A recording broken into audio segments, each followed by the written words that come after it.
غزہ میں اہراموں کی تعمیر۔ مصر کے 3 بڑے اہرام صحرا میں سینہ تان اس طرح کھڑے ہیں جیسے 3 سنتری کھڑے ہوئے پہرا دے رہے ہیں۔ وہ یہ فرض گزشتہ تقریباً 5,500 سال سے ادا کر رہے ہیں۔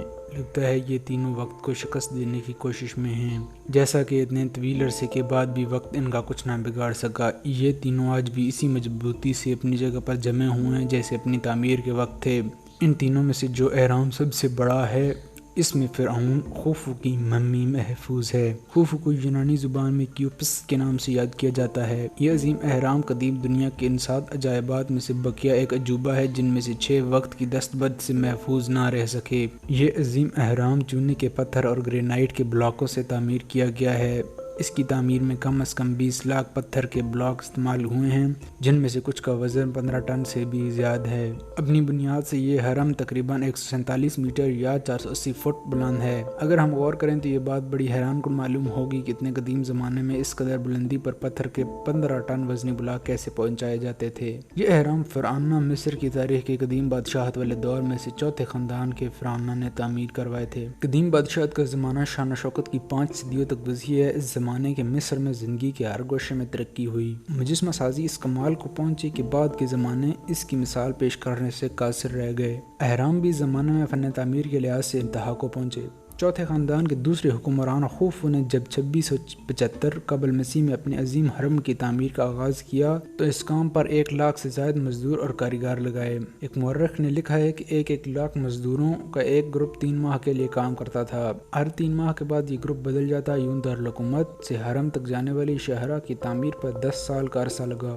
اس کے بعد حرم کی تعمیر میں مزید 20 سال لگے۔ مصریات کی ایک جدید محقق و مورخ ڈاکٹر مارگریٹ میرے لکھتی ہیں کہ وہ 3 مہینے جب معماروں کو اہرام کی تعمیر کے کام پر لگایا جاتا ہے نیل کی طغیانی کے مہینے ہوتے تھے۔ ان مہینوں میں مصر میں کھیتوں میں زراعت کے تمام کام معطل ہو کر رہ جاتے اور کاشتکار بیکار ہو کر بیٹھ جاتے۔ ایسے میں خوفو نے اپنی رعایا کی بھلائی کے لیے عظیم حرم کی تعمیر کا آغاز کیا، جس سے سال کے خراب ترین مہینوں میں بھی ایسا روزگار میسر آتا جو کھیتی باڑی سے بھی زیادہ بارآور تھا۔ اس نے اپنے پیش روؤں کے عہد میں بند ہو جانے والے مندروں کے دروازے کھلوا دیے اور لوگوں کو دیوتاؤں کی پرستش کی اجازت دے دی تھی۔ اس طرح وہ پرہاتوں کے دل بھی جیتنے میں کامیاب ہو گیا۔ غزہ کے یہ تینوں اہرام آج بھی ان تینوں فرعونوں کی انمٹ یادگاروں کے طور پر باقی ہیں۔ بظاہر پتھروں کا ڈھیر نظر آنے والے یہ اہرام دراصل اس عہد میں علم ریاضی کی ترقی یافتہ صورت کے بہترین مظاہر ہیں۔ ماہرین نے اندازہ لگایا ہے کہ یہ صرف بڑے حرم کے پتھروں سے سارے فرانس گرد 3 فٹ اونچی اور 1 فٹ چوڑی دیوار تیار کی جا سکتی ہے۔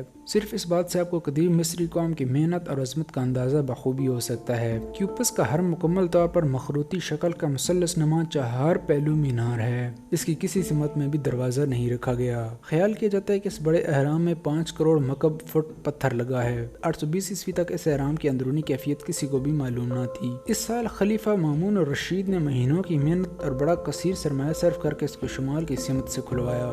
جب یہ حصہ کھلا تو شگاف کے پاس ہی مامون کو اس قدر زر نقد رکھا ہوا ملا جتنا اس عظیم عمارت کو کھلوانے میں صرف ہوا تھا۔